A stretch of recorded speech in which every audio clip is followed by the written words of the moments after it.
கம்மகம்மன்னு கருவாட்டு குழம்பு மண் சட்டியில் எப்படி செய்யலான்னு பார்க்கலாம். இதுக்கு நான் நெத்திலி கருவாடு ஒரு 200 கிராம் எடுத்திருக்கேன்.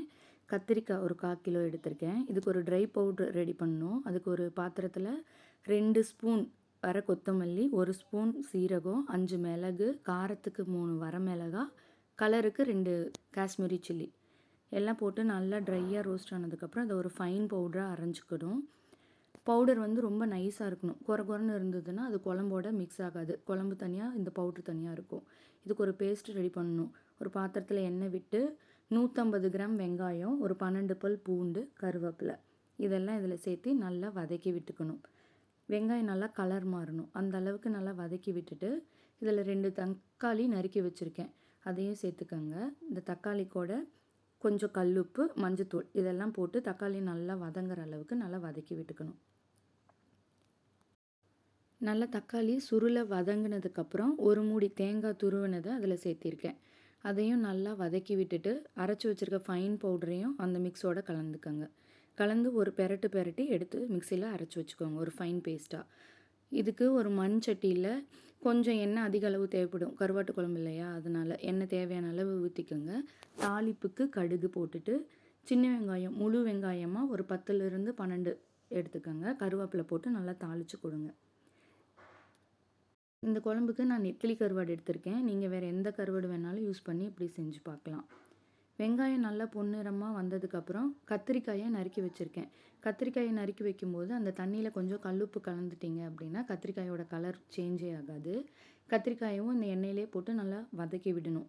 கத்திரிக்காய் வெந்ததுக்கப்புறம் தான் மற்ற இன்க்ரீடியன்ஸை சேர்க்கணும். ஏன் அப்படின்னா நம்ம புளிக்கரைசல் சேர்த்துறதுனால கத்திரிக்காய் சீக்கிரம் வேகாது.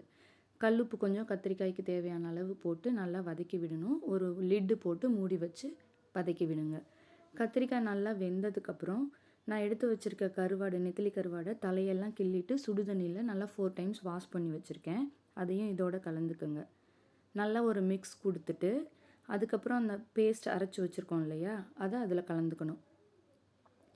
தேவையான அளவு தண்ணி உங்கள் கன்சிஸ்டன்சிக்கு எவ்வளோ தேவையோ அவ்வளோ விட்டு நீங்கள் குழம்ப எடுத்துக்கலாம்.